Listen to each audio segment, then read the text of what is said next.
Hello student, अभी कुछ व्यवधान उपस्थित होने के कारण पर्वत प्रदेश में पावस कविता पूरी नहीं हो पाई थी, तो इसका लास्ट स्टैंजा हम स्टार्ट करते हैं। कविता है हमारी पर्वत प्रदेश में पावस।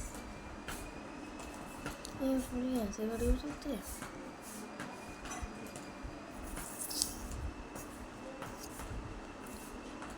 पावस पावस यानी बारिश, वर्षा।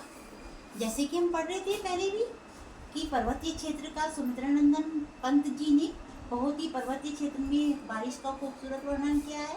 तो किस तरीके से प्रकृति पल पल में अपना रूप बदल रही थी। चारों ओर गोल आकार में, मेखला करधनी के आकार में पर्वत फैले हुए थे और ऐसा लग रहा था पर्वत का मानवीकरण कर दिया है कि पर्वत के ऊपर जो फूल उगे हुए हैं वो अपनी उनको आंखें बताया है कवि ने। तो फूल रूपी आंखों से पर्वत जो है नीचे जो पर्वतों से बह बहकर पानी इकट्ठा हो गया वो तालाब के रूप में हो गया है और उस तालाब को शीशा बताया, दर्पण बताया है। उस दर्पण में कवि अपनी फूल रूपी आंखों से अपने महान आकार को बार बार देख रहा है, अवलोक रहा है यानी देख रहा है। और फिर जो झरने बह रहे हैं वो ऐसा लग रहा था पर्वतों की गौरव गाथा का गुणगान कर रहे हो। और वो पर्वत की जो बारिश की बूंदें हैं, झरने की बूंदें हैं, वो ऐसी गिर रही है जैसे किसी मोती की लड़ी हार पहन लिया हो, मोतियों की लड़ियों का हार पहन रखा हो, ऐसे बूंदें गिरती हुई नजर आ रही हैं। और वो पर्वतों की जो सम्मान के गीत गा रही हैं। और नीचे जो झरने का पानी है वो झाग से भर गया, फेन भर गए। फेन जब पानी ऊंचाई से जल गिरता है तो उसमें झाग उत्पन्न हो जाते हैं। जब समुद्र के किनारे पे आप जाते हैं या ऊंचाई से पानी जहाँ गिरता है वहाँ आप देखते हैं फेन वहाँ पर होते हैं। तो उस तरीके का वर्णन कवि ने यहाँ किया है। और जो पर्वत के ऊपर पेड़ उगे हुए हैं उनको उसके मन से उठी हुई इच्छाएं, आकांक्षाएं बताई हैं।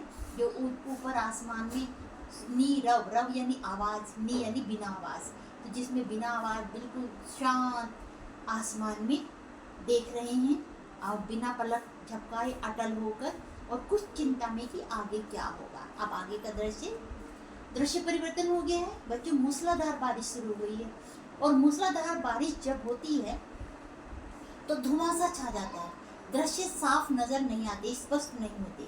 तो उसी का वर्णन कवि सुमित्रानंदन पंत जी ने किया है। उड़ गया अचानक लो भूधर, भूधर भू यानी धरती, धरती ने जिसको धारण किया अर्थात पेड़, पहाड़ धरती के ऊपर है। तो अचानक वो जो पहाड़ था वो क्या हुआ, उड़ गया अचानक लो भूधर, भूधर पक्षी के रूप में वर्णन कर दिया है पहाड़ का।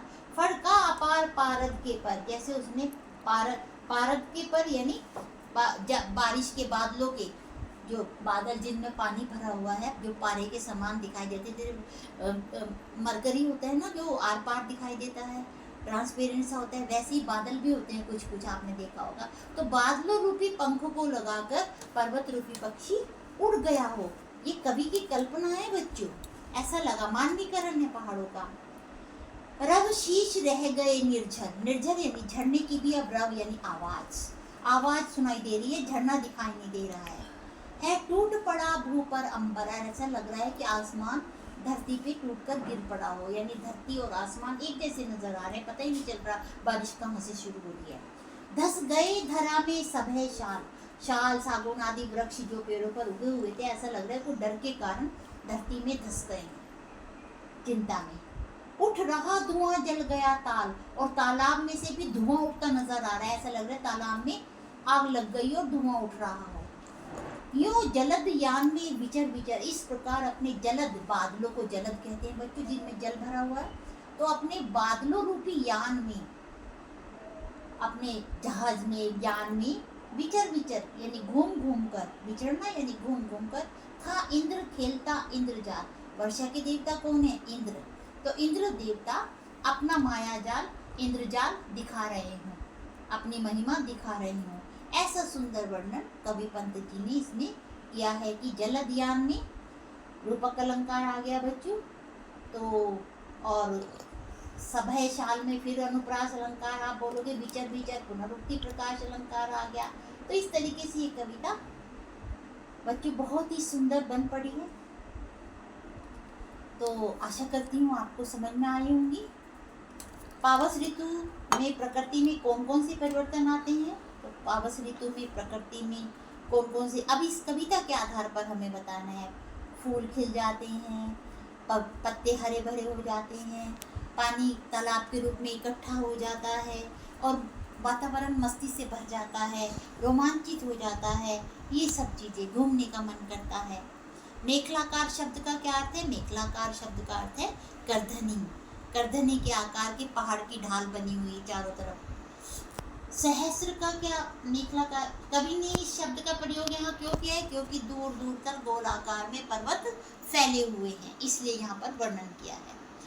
सहस्र दृग सुमन से क्या तात्पर्य है? फूल रूपी हजारों आंखें, जो फूल उगी हुई हैं पर्वतों के ऊपर, उनको कवि ने पर्वत की आंखें बताया है। कवि ने इस पद का प्रयोग किसके लिए किया होगा? पर्वत की आंखों के लिए, ताकि वो अपने महान आकार को देख ले। ठीक है, तो रूपक अलंकार काव्य की सुंदरता बढ़ाने के लिए क्या? कवि ने तालाब की समानता किसके साथ दिखाई है? शीशे के साथ। क्यों दिखाई है? क्योंकि जल में हम अपना प्रतिबिंब देख सकते हैं, जैसे शीशे में देख सकते हैं वैसे ही जल में भी देख सकते हैं। पर्वत की हृदय से उठकर ऊंचे ऊंचे वृक्ष आकाश की ओर क्यों देख रहे थे और वे किस बात की प्रतिबिंबित करते हैं?